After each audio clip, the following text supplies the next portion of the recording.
this.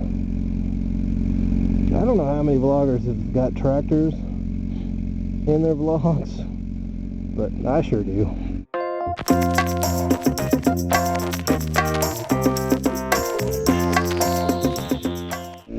I love my female subscribers. Now, I like the dudes too, don't get me wrong. The dudes are cool. But usually the females have a different kind of perspective, and I just think that is really cool. And right before I went to the Ozarks, I got private messages from 2 of my female subscribers, like within an hour apart. And they had video ideas, questions, suggestions for me. And I thought, you know, it'd be kind of cool to address those. One of them told me a story. Now, I'm not sure if these ladies want me to mention them by name, so I'm not going to. So, with that said, but one of them told me a story about, she has a 250 Ninja, and she was riding it, and the chain got really loose, and she was really nervous about the chain being loose, so she stopped the bike and pulled over and waited and called her boyfriend to come pick her up with a truck. Now, I know what you guys are saying, well, I just would have adjusted the chain. I would have too. But you got to understand, not all people know how to adjust the chain. There's nothing wrong with being inexperienced as a motorcyclist. So don't be all trolly and shit. You know, I would bet that 20% of all motorcyclists don't know how to adjust the chain. So there ain't nothing wrong with not being totally prepared for this situation. But anyway, she had to wait about 30 minutes or so on the side of the road on her 250 Ninja for her boyfriend to come pick her up.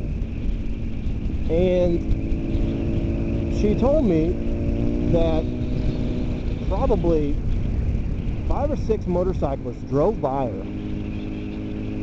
and waved at her, and half of them were sport bike riders and the other half were Harley guys, but nobody pulled over to help. And I got pissed off as shit hearing this story.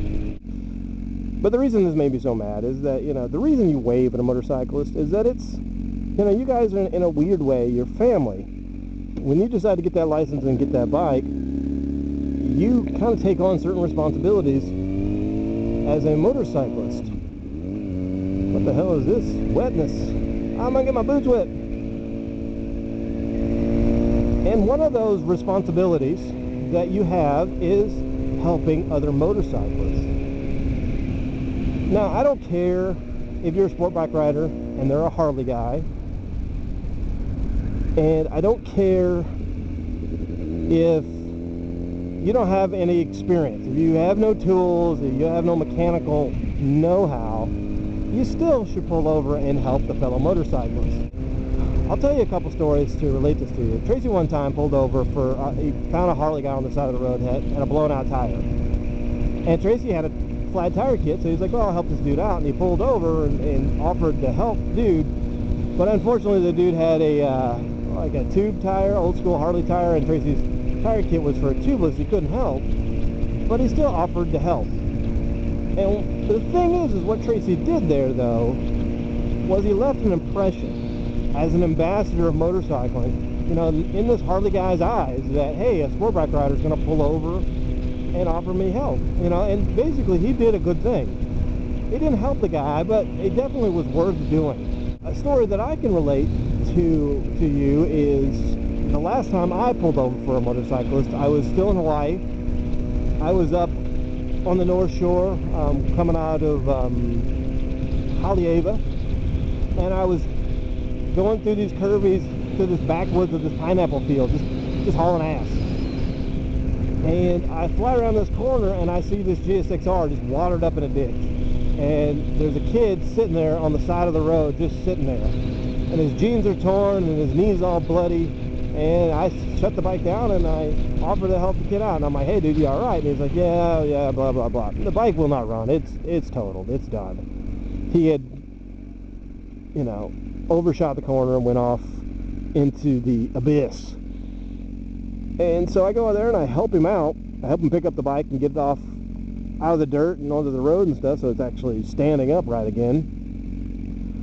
And I'm like, hey, well, you need some help. You know, obviously I could not correct the situation. I couldn't fix his bike right there on the side of the road. And he was like, well, you got a cell phone? I was like, yeah, sure, man. And I handed him my cell phone, and what had happened was that when he came off the bike, he had crushed his cell phone. And so all I did was offer him, you know, a cell phone, and he was able to call his cousin to, you know, get a support crew out there and pick up the truck and whatnot, and, you know, all was well. You know, and I stayed with him, you know, about 20 minutes, just talking to him. He was a younger guy, and I was just asking him, you know, how the wreck happened, this and that, and, you know, and I think that comforted him, you know, that made him feel a little bit better about being, because it was getting close to dark. You know, it was getting close to dark, and you know, it was just one of those things. So, I mean, you gotta pull over and help your motorcyclist just to see if they're okay. Now, there are certain rules of engagement that I follow. I mean, if you see a guy who's broke down and he's with 5 or 6 of his buddies, you know, let him go, wave at him, he's fine.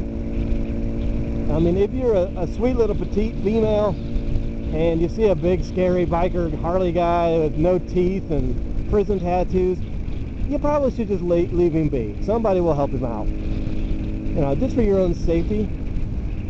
But if you're a motorcyclist and you see another motorcyclist, you know, pull over, because you may be, you know, just there to offer a phone, and that may be just all that dude needs, or all that girl needs.